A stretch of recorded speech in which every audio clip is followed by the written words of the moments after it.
right, everybody, welcome back to Sound Pollution. This is episode 45. This week, I got to interview a few of the gentlemen from the band Lacing, and we're going to learn all about how they got together, what got them started, their inspirations, etc. We're also going to learn about Bummer Recordings and what brought that project on. And of course, they're going to share some music with us. I'm not going to do much talking because this is a longer interview, and I had a lot of fun. So let's get to it. We're being interviewed by an idiot today. So sorry. So why don't you introduce yourselves to Sound Pollution's listeners?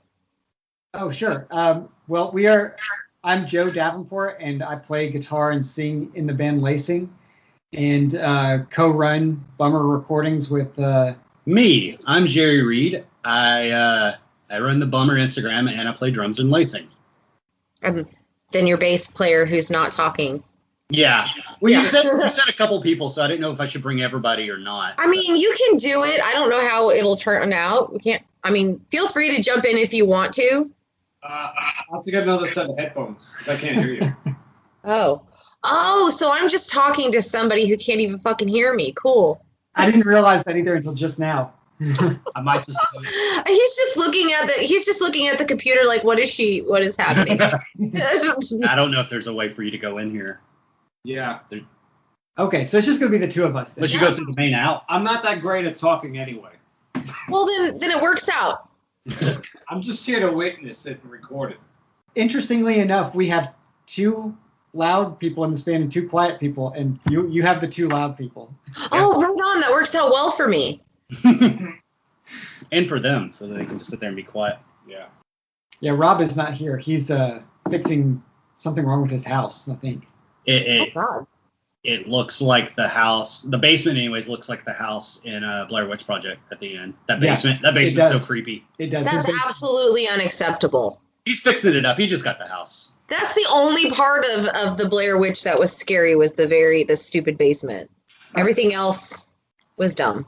I liked it, but it was a movie that I should never have seen in the theater because it was so full of people nervous laughing, which is one of my least favorite sounds in the world, and just yelling.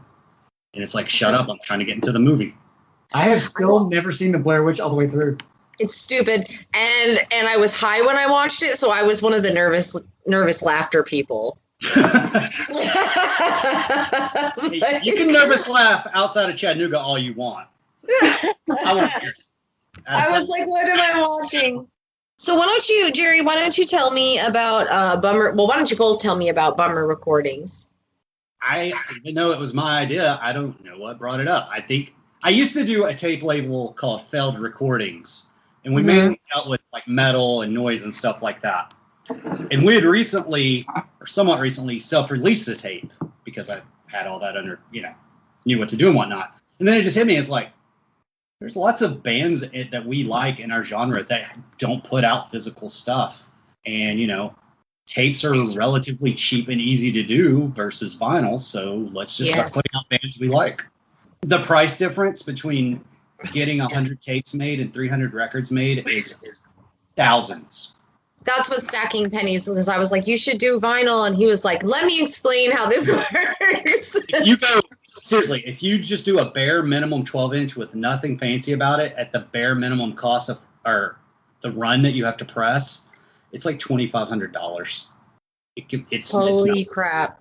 Yeah, that's why any band that 100% puts out their own records, I got to respect that because that's crazy. That's insane. And it explains why whenever I go to a concert and I want to buy a record, I'm like, oh my God, why is this so expensive? How many people off the top of your head, have you released on Bummer so far? Oh, I can name all of them. The first tape was this band are they from Houston or Dallas? Daze? I think they're from Houston. Yeah, Daze, Daze. And then it was the Lazy Legs EP. Yeah. And then the Stacking Pennies tape.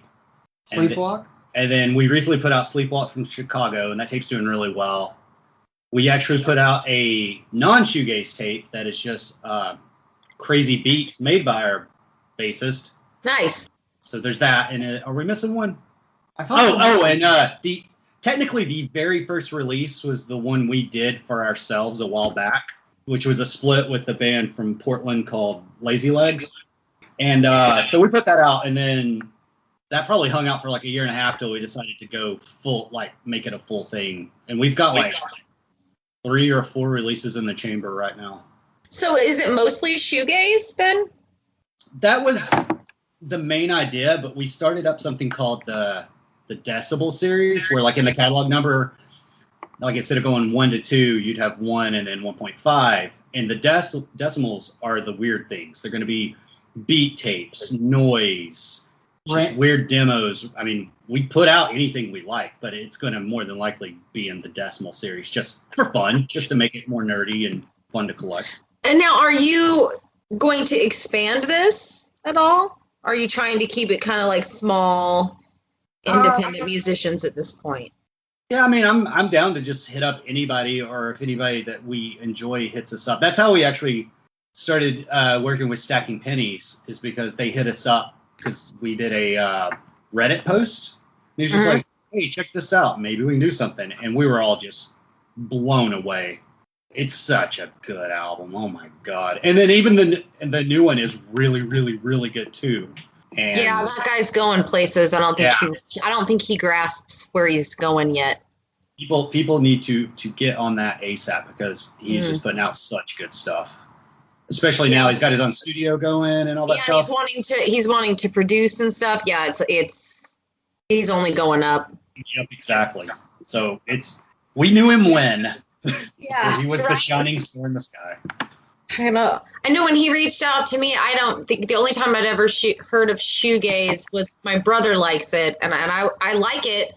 It's like everything good about alternative and ambient like together. There you go. You get it. That's how I hear it. I think but I'm older, and I think of like Mazzy Star and stuff like that. And that stuff's good too. Yeah, it's like Mazzy Star but louder. I think that's an apt exactly. description. But when he sent me his stuff, I was like, what is happening? And he's talked so highly of Bummer Recordings. Oh. Now, have you thought about, I mean, do you do a studio, or do they just send you the stuff and you get the tapes made? Yeah, it's pretty much that. Like, I mean, if we were doing it as like a full-time endeavor, say like a Discord Records or something, we would pay to get stuff recorded, but it's very DIY, aka cheap. And because like a lot of the recordings existed before we even got them. Like that Days album that we put out was on Spotify. It came out right at the beginning of the pandemic, so they didn't get to play or really promote it, and they just threw it online. And then I just started listening. That's what everybody did. Yeah, and I started listening to it, and I was like, this is really good, and we vaguely know them already from just kind of being in the same scene or whatnot, so let's just hit them up. And they were into it, and I still love that record. It's still good. I'm going to have to look that one up. It's on, like I said, it's on Spotify. I think everything we've put out is on Spotify except for Joe's Beat Tape. Everything else definitely is. It's on Bandcamp, isn't it? Yes, that's on the Bummer Bandcamp, but everything else is on Spotify. So you can find Bummer Recordings on Spotify. Why don't you give them the exact address? On Bandcamp? For both, so that the listener can hear it. Okay, what is the Bandcamp URL? Is it just bummerrecordings.bandcamp.com? Yep. Yeah, that's what the quiet guy told me. And it's the same with Spotify? On Spotify, you'll just have to look up the artist, because we're not uploading them, so they don't have, they're not under our name when you see the label at the bottom. I got it. And that's cool with me, because I don't want to own these recordings. No. Yeah, they're not. They're not mine. I didn't do anything to earn that. We have no contracts with any bands. Never, ever. It's like basically we press 100 tapes, they get 20, and we sell what we can. And if they need more, they can buy them at cost, and hopefully we make our money back. And so far we have. So there you go. If like the last day we did this label, and we had $0 in the Bummer bank account or PayPal account, I would be fine with that. -20, that stinks, but whatever. But 0 is fine. I'm not looking for any profit whatsoever. So you're just doing it to get it out there for them. Exactly. Yeah, as long as we can break even, and I think we're going to keep doing it as long as we possibly can. Yeah. Like the only issue we may run into is if we do something. A long time ago, I was on a label where there was a record that I recorded that was supposed to come out, and the label had essentially pressed too many copies of the release that came out before mine, and that Release tanked their entire label, and they basically had to come to me and say, like, not only are we not putting your record out, but like our label is also folding, and that was really sad. Oh no. And then didn't I eventually put it out on Failed on tape? Yeah, and then that record ended up, Jerry put it out on tape on his old label, Failed. So Yeah. Thank God. So let's talk about how Lacing got together. Well, it kind of stems from that project, actually. yeah, I mean, me and Jerry and Joe McCullough were involved in the local noise scene pretty heavily, and I was doing a project that was basically like harsh noise shoegaze, where it was just me recording a bunch of layers of guitars and just like piling them on and making it as loud as possible and like that kind of thing. And It's like basically taking shoegaze to the furthest point where it doesn't even have rhythm or beats or anything, and it's just waves of affected guitar crashing down. But towards the end of doing that, Jerry and I started talking about turning that into something where we would write actual songs. And then, so summer of 2015, we started jamming. And then Joe McCullough came over after we had been playing together for like a week or two. Yeah, because me and Joe McCullough were jamming, doing a totally different kind of thing. And then I told the Joe that is talking a second ago, told him, I was like, I know a bass player. And so they just merged. Right around that same time, Rob was in another band called Swoon. That was a shoegaze band here locally, and they hadn't been doing much. And I think maybe there was a possibility that they were getting ready to break up. And then it kind of happened, and we just were like brought him in to our band. Because I've known Rob since high school, so that's going on 20-something years. And we worked together at the time, so I was like, hey, I'm in this band. You want to come check it out and do stuff? He's like, yo, there you go. So literally just like the one thing ended over here and then everything else just sort of fell into place. Yeah, it was relatively easy. Yeah. Oh, well, okay. So what got you the two of you individually into music? What was it about music that you just couldn't turn away from? I don't know if I can pinpoint a specific instance, but music has played a part in my life since I was probably 4 years old. You know, I had my first album was Thriller on tape. That's my age range. Oh yeah, that was a good one. Yeah, and then I remember around third grade getting really into the early era of like Poison and Motley Crue and stuff like that, and I was just like, oh, I buy tapes. I like tapes. I'm listening to these tapes. And then I got older and I was like, oh, I guess I'm into rap music now. I'm buying all these rap tapes. I'm liking rap. Then grunge came and blew everything up. And then it was like, oh, it's such a wonderful time. I just remember going on I miss it. I remember going on a field trip in 8th grade and my friend's like, I got my brother's tape collection in this bag. And so it was just like, it was like having Spotify base. It was like, oh, I've heard of this band. I've heard of Ministry. What does Ministry sound like? I've heard of this. I've heard of that. And hearing everything. And then just kind of still love music. Then went through a big punk phase in high school. And then after that, it just kind of became, oh, I think I like some of everything. So I'm just going to like music. Because I wasn't I just like punk. It was like I liked punk and I liked Prodigy at the same time, and I liked Green Day, and I also liked Pearl Jam all at the same time. So it's like now I just like what I like. I don't really have a thing, but it's just always been there, even more nowadays. Honestly. And can you just not even imagine yourself doing anything else? Why would I do that? Okay. No, okay. honestly, no, I'll give you the real. Some people are like, yeah, I could do this and that, and then other people are like, I can't even think about it. Once I started playing in bands, I haven't not been playing in a band. And if I did have a period where I wasn't playing in a band, I just had no interest in playing music at all. Plus, being in a band, if you do it right, it's just a good excuse to hang out with your friends and be creative. Exactly. Have a good time. The family outside the family. Exactly. So that's me on that. I would say that there's a will to create that doesn't go away. And anytime that I wasn't in a band, I've been in bands since I was like 13 and of different varieties, mostly punk bands and hardcore bands and metal bands up to a point. And then I was always like the main songwriter in every band that I was in for the most part. And then later on, I started doing like singer-songwriter stuff for a while, and then I did that noise shoegaze thing for like a full decade, and it's called Millipede. He hasn't mentioned it for some reason. Yeah, it's because every time I mention it, people are like, "When are you going to do another Millipede record?" And it's been like 10 years since I've done anything really. At some point, I may pick it back up, but it's like I was saying a minute ago. Sort of just to reiterate what Jerry said, like there's not going to be a point in my life, I think, when I'm not making music of some kind. There may be a time when I'm not in a band anymore, but I don't foresee that happening. I like for us to just keep doing Lacing as long as we possibly can, because it's my favorite band I've ever been in, and certainly I think the best band I've ever been in. You're very good. No. No, you are. Seriously, I was like, Chattanooga's not that far. I could go to a show. Hey, you can come up there.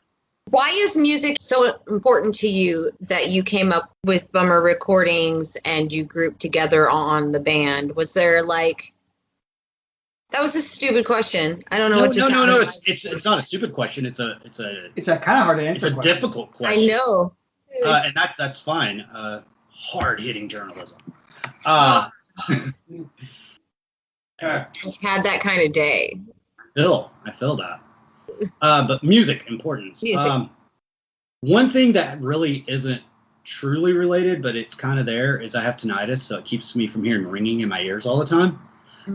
By putting more sound into my ears to make them ring more, but it works. I don't know. It's just always there. Like, it's almost like my emotions get stuck in my body and in my head, and I can't get them out or something. But it's like if I'm mad, I'll be mad and fuming and stuff. But if I can listen to something that is also mad, it kind of helps me with that. Or if I'm sad, I can listen to that, and it kind of helps kick the emotions fully in to maybe go through them or something. I don't know. Or it can also control your emotions. Like I have a playlist just made of songs I love that make me happy all the time. And if I'm bummed, I put it on. It's only like 7 songs, but it gets me stoked every time. I would say that along the lines of what Jerry was talking about, and going back to what I was saying before about there's just having like some kind of like irrepressible urge to create things, that there's also this desire to, and I think this probably goes for all of us and most musicians that I know, is this notion of like, it is kind of it's therapeutic in a way, and in a positive, constructive way, as opposed to something negative where it's like I don't play sports. I never played sports, and I can't play video games all the time, and not for lack of trying. And not for lack of trying. I mean, you can't.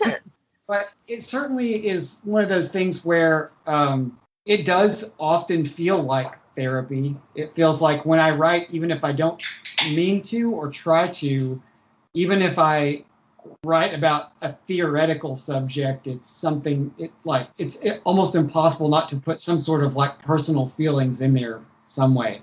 And it seems extremely helpful. No, that makes total sense. It's like, I'm saying, like, you listen to music kind of matches your feelings. So if you're writing something related to these feelings, you're going to have those. It's art therapy. There you go. Art therapy. With a lot less mess. Yes. Well, I mean, I guess it depends on if you're like angry and you're breaking shit, or if you're crying and I don't know. Oh no! Whenever I hear the word art therapy, I think of finger painting. I don't know why I think of finger painting. Yes. But that's just what I imagined was like tarp slathered in paint and like smocks and things of that nature. So let's move on to the 3 wonderful tracks that you have sent me. I'm going to start with Swirl. Why don't you tell me about Swirl? Yeah, Swirl is the first like song on our last album, Without, and it's one of the few tracks from the record where I think I had like the majority of it done and brought it in, and like the band version of it is like not super different from the demo version that I had. I've talked kind of extensively about it in some other interviews, but like the whole album is basically a really weird sort of going back to that whole therapy aspect where like the whole album that song comes from is about my family and about a period that my family went through in the 90s that my siblings and I and my mom went through. Like I grew up in a household with a pretty abusive father, and that's a lot of the album Without is about that. The song Swirl is I mean, it can be about whatever a person who's listening to it wants them to be about, but like, or as the writer of it, the song is about some time that I spent in therapy in a program for like a month at the end of the 90s where I had to go and talk about trying to kill myself in group therapy every day, and it was a very weird, not fun experience. I don't know why it's called Swirl. I couldn't tell you that to save my life. Does it not just play into the song title thing? Yeah, might be. No, we can call songs whatever. We have a band rule that songs can only have one-word names.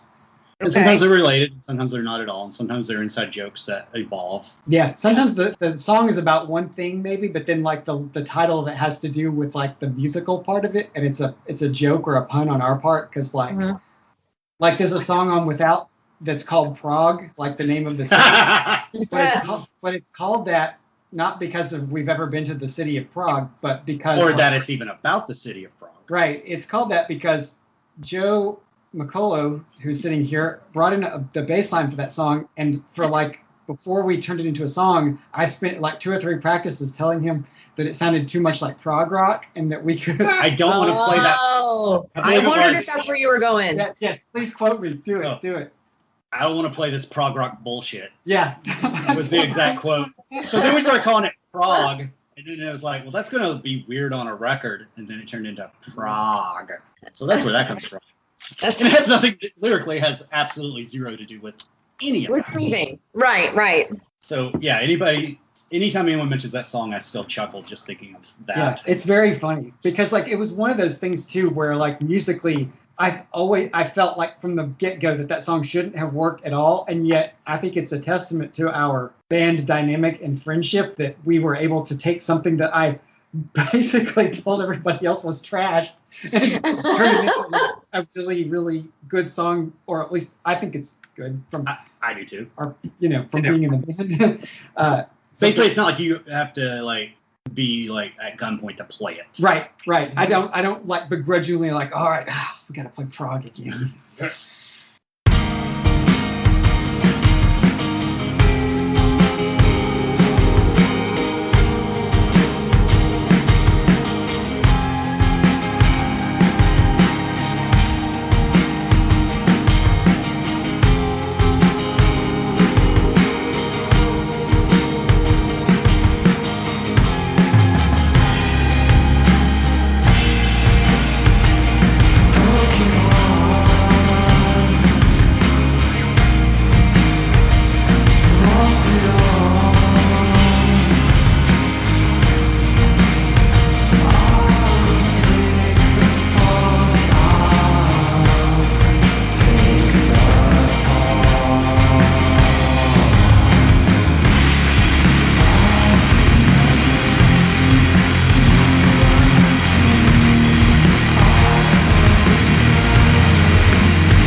about the next one then, because if they're all one name songs, I think I wrote it down wrong. No, probably not, but go for it. Bummer Shoulder? Oh, Shoulder. It's from the album. I figured it was Shoulder. Damn it. It's from our first album called Bummer. So that's where you got the word Oh, okay. That's where Bummer Recordings. I got you. Yeah, it's just clever, huh? Yeah. Shoulder is a song that me and the other Joe worked on musically. Like, he had a song and I had a song, and we couldn't make either of those songs work. And then we had a little sort of writing session where we basically kind of meshed the two of them together. And I think probably because of the age of all of us, there's a certain amount of like Pixies records that we grew up listening to. And Yeah, so I thought there might be. I would call the Shoulder, that song's like dynamic, the classic like Pixies, Nirvana, Yeah. Quiet Loud thing, where it's like the bass part on the verses like is playing and the guitar's not really doing all I a lot. love the bass on that song. I'm not trying to brag, but we have a killer bass player. Yeah. That's I all mean, there is. I really did feel like that old school indie grunge vibe with that. I was like, this is really good. It's my favorite. It's my favorite one you sent me.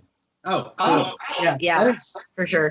we really, really like playing that song. Like from the very first like moment I think that it was done, it was one of those things that we all felt super good about, Yeah. which is rare. It's still a fave.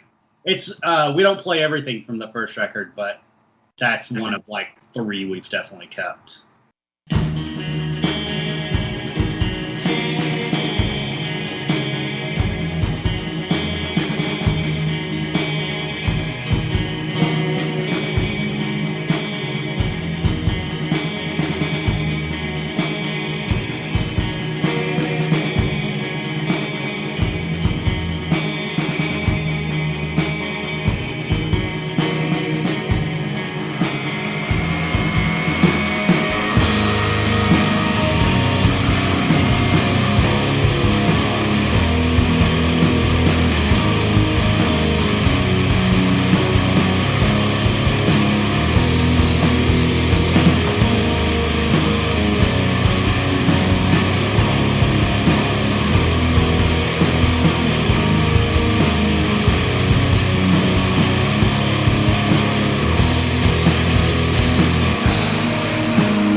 playing before I go into the next song? Have you guys been able to play anywhere? Or have you just been sitting there for a year and a half writing?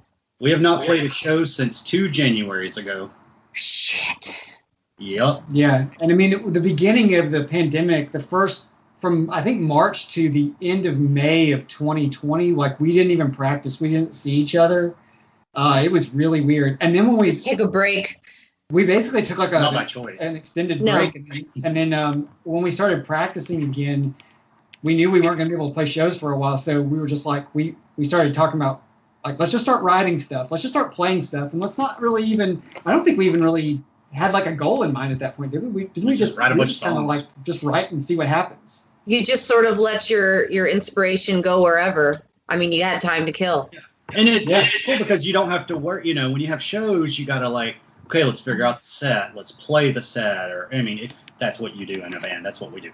And so not having basically an hour and a half of every practice being used for getting ready for something just makes it fun to write. It's interesting because in a way it really hurt us because we had put the last album out right, you know, like maybe 6 months before COVID's hit. It was like October of 2019 when that record came Halloween. out. And then COVID hit like March of 2020. So we had all these plans for 2020 where we were like, okay, we're going to start trying to tour some. We're going to start trying to like play out regionally and like do, you know, like long weekend jaunts and this kind of thing. And that threw all of our plans. Like we got 2 of them. We got 2 in. Yeah, we had to cancel the 3rd and haven't talked about a show since. Yeah, we played Birmingham and we played Atlanta right before COVID hit, and those like went really well. We had like both more bigger shows and like really good turnout. Played with good bands. Very positive experiences, and but yeah, I like COVID is almost redundant to say at this point, but it killed momentum for like everybody making music everywhere. Now, I'm gonna come in with this hot take, and I'm sorry if I blow minds or get you bad reviews because people are gonna be shocked by this, but COVID sucks. It really messes up everything. Anyway, back to music. I'm sorry. It's okay. I'll delete. I don't like to put politics in. We don't really do political, I guess, but I mean, you kind of do nowadays. That's just the world we live in.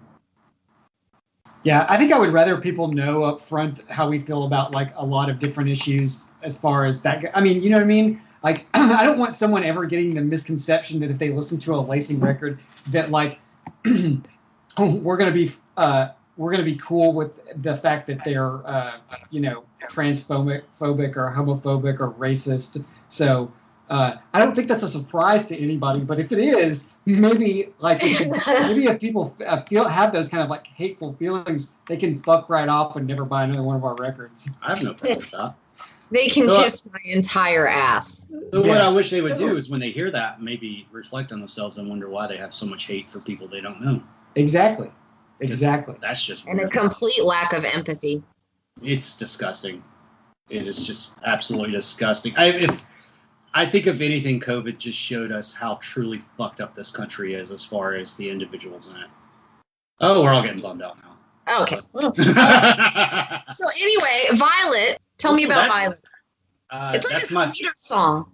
That's my favorite Lacing song. Is it? Yes. Why? I don't know. Besides the fact that it's fun to play, just even listening to it, I got really obsessed with it when we were writing it and recording it just to make sure it could get perfect. Like it just got stuck in my head constantly. And that song has little things in it that a lot of our songs, recording wise, don't, because I was getting so weird about it that I wanted to add shit without going overboard.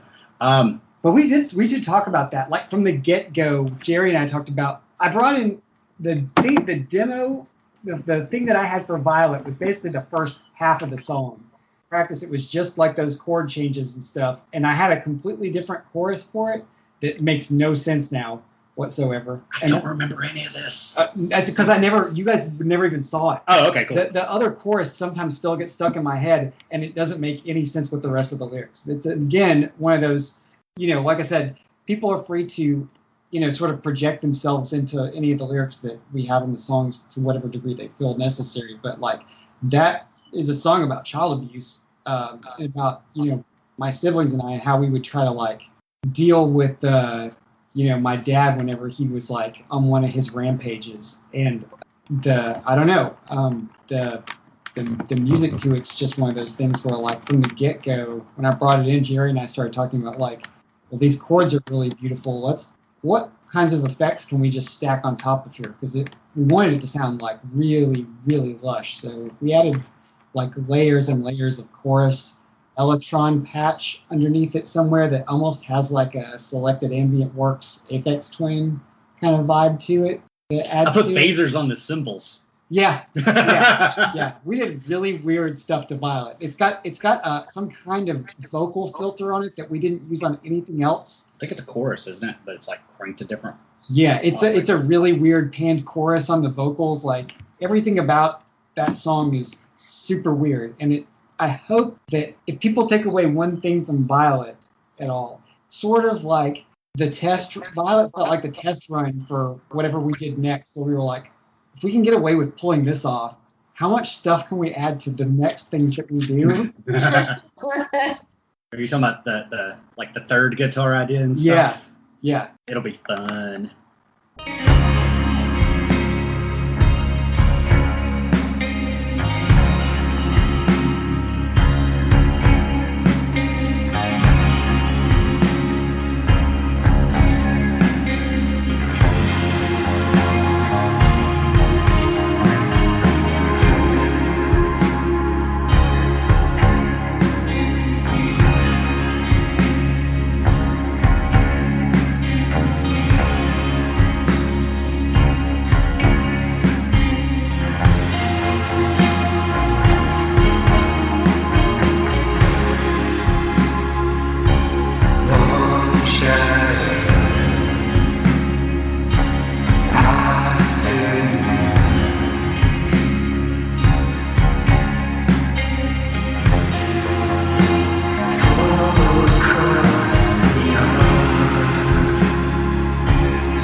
because we're actually gearing up to record again at the beginning of August. Are you going to try to go out and play first a little bit since things are opening back up? If anybody asks, we're down. But usually I don't book shows unless somebody, we get hit up a lot to help bands. And usually pretty good about doing that. But please don't everyone hit us up because I don't know how things are right now. But anyways, so yeah, I haven't really tried to book anything yet, but I'm very much looking forward to it. I do have a noise show in August. That's exciting. When people talk about that, I hear, or they talk about that type of music and they're like, noise this, noise that. I hear Jay and Silent Bob in my head. Noise. Smoking weed, doing coke, drinking beer. Oh, I know. Is it that? I love that movie. I did. Do you find, because it's something I find true for me, and they like to call us elder millennials or the Oregon Trail generation, which they could all fuck right off. I heard it was Star Wars is the thing. I've heard that a bunch of times. The Star Wars generation. I fall into the Oregon Trail age bracket, but I never played it. We didn't have it in my school. No, I mean, I guess it's just because it was like the first video game. We all played it in school. But I never did.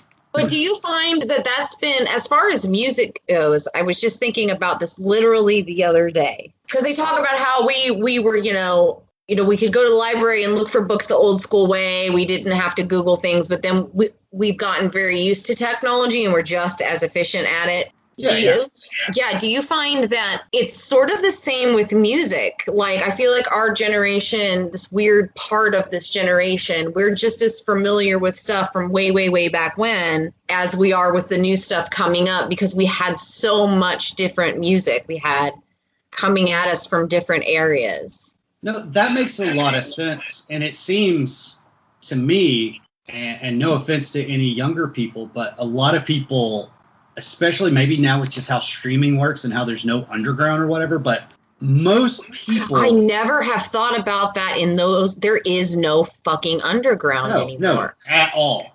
If it becomes big, it gets on the internet, and sometimes it gets so big before it becomes a thing, it dies. Like, did you ever... What is that? C-punk? Yeah, C-punk wasn't even a real genre. It wasn't even like a real genre, but it blew up, and there were like things about it, and this is how you dress C-punk. And I never even heard a song, and it died before it could even produce music. It was just a thing. It's just there's no room for nurturing because everybody wants to be the first to share this new thing. Mm-hmm. But anyways, it seems like a lot of younger people don't so much care about the older music for whatever reason. And we're at an age where, say you really are into music in the, we'll say mid to late 90s, mm-hmm. you were exposed to Zeppelin, ZZ Top, stuff like that. And then just as much as you were to Nirvana and Snoop Dogg and, the digital stuff. And when the digital stuff started, when house got big, I started DJing. I could still spin actual vinyl records. Nice. When you were little, you always heard about Woodstock and the 50s and, Buddy Holly, things like that. So in that time frame, you heard about a lot about everything before. We're there for the present. And if you cared about the shit, you paid attention in the future. Yeah. I'll be honest with you. I don't see why a 14-year-old would give a shit about the Big Bopper right now. I get it. It's so not relevant to today's kids from what I see. So I get that. It's really weird. I had a conversation with a friend of mine not too long ago about what the relative lifespan of all music is. Mm. And when I say that, I mean if you think about the scale of which, at which music is produced by anyone, at any level that's not say, the Beatles necessarily, or that level of notoriety, at what point do you just get completely crushed into dust, left behind by time? I do think that, in 30, 40, 50 years, whenever we've reached the point where the Beatles will have existed in the collective consciousness for 100 years, people will still remember that, but what kinds of things will fall by the wayside? Or are we reaching a point where, because of the internet, nothing will ever be forgotten? Well, I can't say that nothing will ever be forgotten. There are archivists. Relevant? Relevant is maybe the correct term. There are archivists that I know in like music, film, and video games concerned right now about like the massive amount of music that's never been digitized, and like the fact that like if we started digitizing even records that never made it to CD right now, we would still not be able to get them all digitized before some of those CDs started to have disc rot. Wow.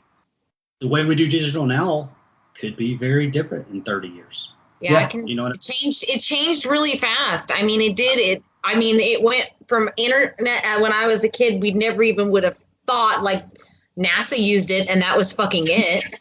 No. And then the next thing I know, I could go walk to the local college and I could get on their computers and actually get on the internet.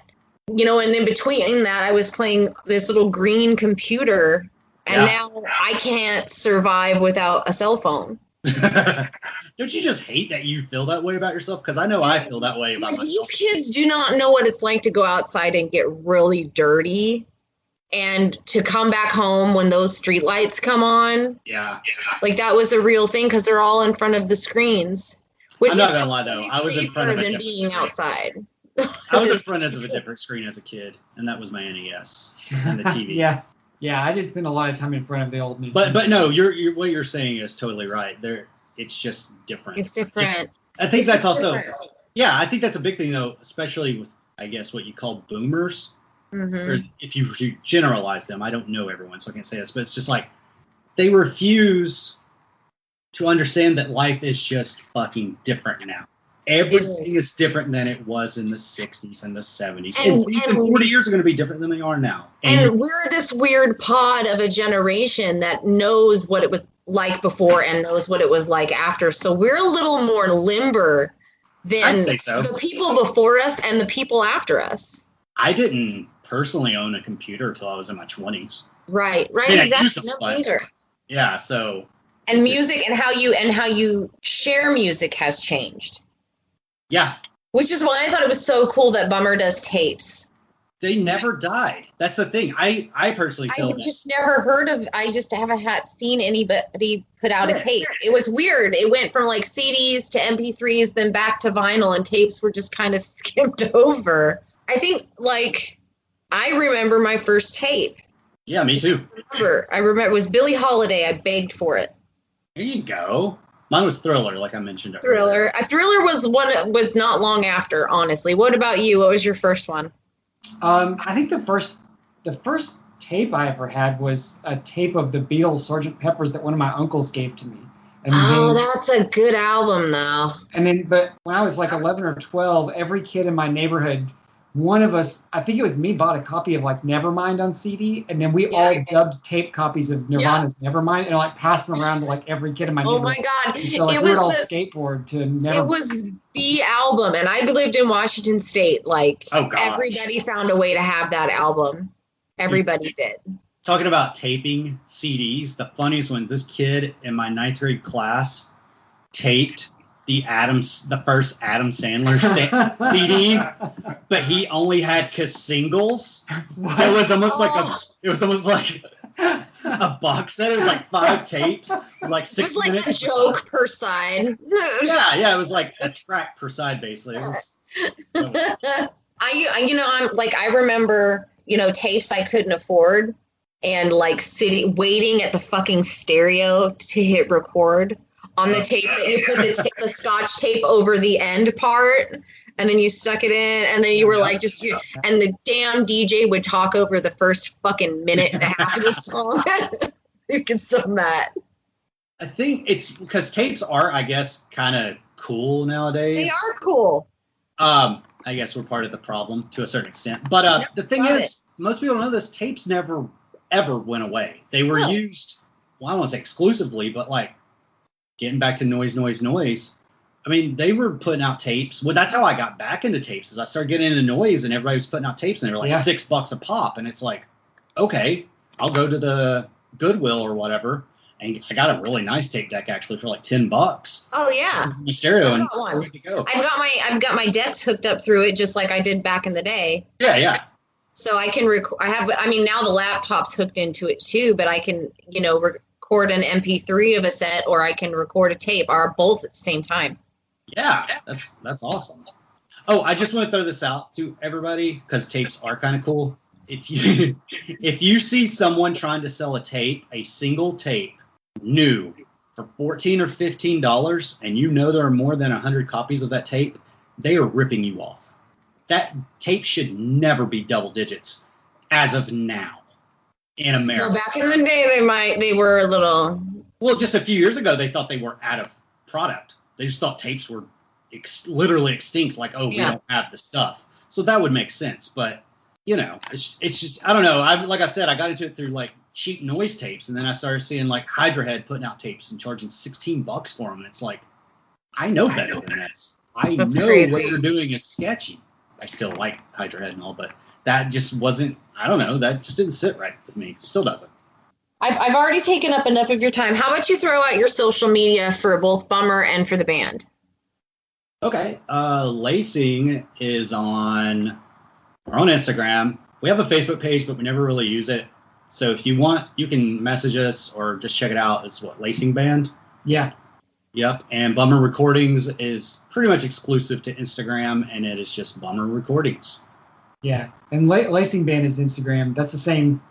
It's trying to think of what's the Bandcamp is like lacing.bandcamp.com. Is that it? Yeah, lacing.bandcamp.com and bummerrecordings.bandcamp.com.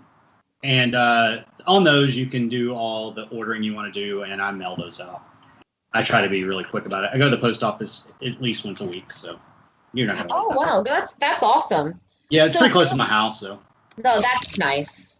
I have one question. I ask everybody this. If you were going to give advice to somebody who is thinking about pursuing music, what would you tell them? You go first, Joe. Oh, this is I don't know. I feel like all the advice that I would give anybody would be wrong. Well, I don't know what I'm doing. I've never known what I'm doing. Let's see. I have a thing where, like, the label and the bands never really get to me because I already realized a long time ago, I'm not going to make a job out of this. I'm not going to make a career out of selling tapes out of my record room. It's just not going to happen. So maybe don't worry so much about quote unquote making it, but just make sure you're having a good time while doing it. Because if you're not, what's the whole point? You can make a lot more money hating your job somewhere else, Definitely make sure that you're having a good time. Do it for the right reasons. Like, I don't care what Gene Simmons says. You're not just going to get a girl because you play guitar. And honestly, if somebody's just hanging out with you because you play guitar, why would you want to be around them? They're obviously superficial. Yeah. Oh, and just another fun fact is Gene Simmons really sucks. He's just a horrible human being. Yes. Yeah, he is a garbage fire of a fucking person. Yeah. He's in my top 5 most hated celebrities, without a doubt. And oh my God, who's the other 4? I gotta think about it. I could think of a couple. How about Mike Love from the Beach Boys? Oh, he sucks. Mike Love is responsible for Kokomo, and he for some reason feels the need to wear a glove when he plays tambourine. Fuck Mike Love. And he always wears a hat with his name on it. Yeah. Keith Richards. Who? Keith Richards. Keith Richards is fine, dude. He is? To me. Yeah. Gene Simmons. Modern day Kid Rock's definitely up there. I really liked him, and then I don't know what happened over the last couple years, but it was weird. Yeah. He went somewhere else. I don't know. I think he thought Ted Nugent was going to die, so he's like, I'm going to get ready to take his place. Ted Nugent's also on that list. He's garbage. Yeah, Ted Nugent. Ted Nugent is garbage. Kid Rock is garbage. Gene Simmons is garbage. And this is leaving politics totally out of the equation. Just on like morals and integrity alone. Yes. Yeah. Without a doubt. If I could think longer, I would give you more. Talking shit with Lacing. I love this. That would be a good part. So leaving this in too. What's it gonna do? Sue me? Right. Come find us. Gene Simmons, I'm challenging you to an arm wrestling match. And I don't even work out, but I'll still kick your old ass. Gene Simmons looks like he wears a wig. He does wear a wig. He does. He look like that's a fact. He wears a wig. Oh, I didn't know that was not common knowledge. I just thought that was just making. It's weird though. I should by the same regards, I should really hate fucking Paul Stanley, but I don't. Paul Stanley's whatever. It's just Gene Simmons.